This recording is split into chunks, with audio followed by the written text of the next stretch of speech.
Media మిత్రులందరికీ నమస్కారం. ఏదైతే మైక్రో ఫైనాన్స్ పేరిట ఈ సుబ్బు అనే అడ్వకేట్ ఎవరైతే ఉన్నారో ఆయన నా మీద చేస్తున్నటువంటి ఆరోపణలు ఏవైతే ఉన్నాయో అవన్నీ ఫేక్ అలిగేషన్స్. నిజంగా నేను ఇందులో ఇన్వాల్వ్ అయి ఉంటే గిన నేను ఎక్కడికైనా రావడానికి సిద్ధం. నేను ఎక్కడ ఏ పోలీస్ గడపలైనా ఏమంటారు కోర్టు గడపైనా తొక్కడానికి సిద్ధం. నేను ఇందులో నన్ను ఇన్వాల్వ్ అయినావు అని చెప్పి తేలిస్తే నేను ఏమన్నా చేయడానికి సిద్ధం. ఇన్వాల్వ్ కాలేదని తేలిస్తే మీరేం చేస్తారు? మీడియా మిత్రులు అందరూ కూడా, నేను మీడియా ఫ్యామిలీ నుంచి వచ్చాను, మీరందరూ ఏం చేస్తారు? నాకు మాట ఇవ్వాలి.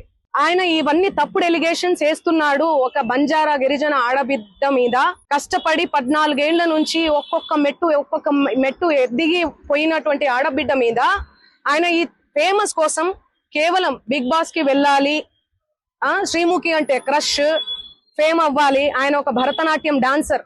సో ఆ డాన్స్ అవన్నీ నేర్చుకొని ఉన్నాడు కాబట్టి ఆయనకి సినిమా పిచ్చి ఎక్కువ, సినిమాల మీద మక్కువ ఎక్కువ.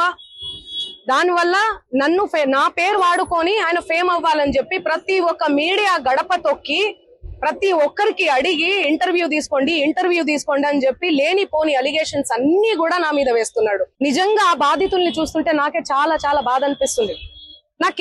నాకేం సంబంధం ఉంది? ఈ చేతి నిండా పనులే ప్రజల ఆశీర్వాదాలతో, మీ అందరి ఆశీర్వాదాలతో ఈ రోజు మీడియా లేకపోతే నేను లేను. ఇండిపెండెంట్ గా ఎదిగిన దాన్ని, నేను మీ చేతులల్లో ఎదిగిన దాన్ని, మీ చేతులలో పెరిగిన దాన్ని నేను ఎందుకు చేస్తాను? నేను అక్కడి నుంచే కదా వచ్చాను. ఎక్కడి నుంచి అయితే వచ్చాను వాళ్ళ పొట్ట నేను కొడతానా? నిజంగా నేను బాధితుల తరపున గట్టిగా నిలబడుతున్నాను. ఎవరైతే నా పేరు యూజ్ చేసి చీట్ చేసి ఎవరైతే వాళ్ళ దగ్గర నుంచి డబ్బులు తీసుకున్నారో వాళ్ళని కంపల్సరీ కఠినంగా శిక్షించాలని నేను పోలీస్ శాఖను గాని కోరుతున్నాను. అసలైన తొలి వెలుగు.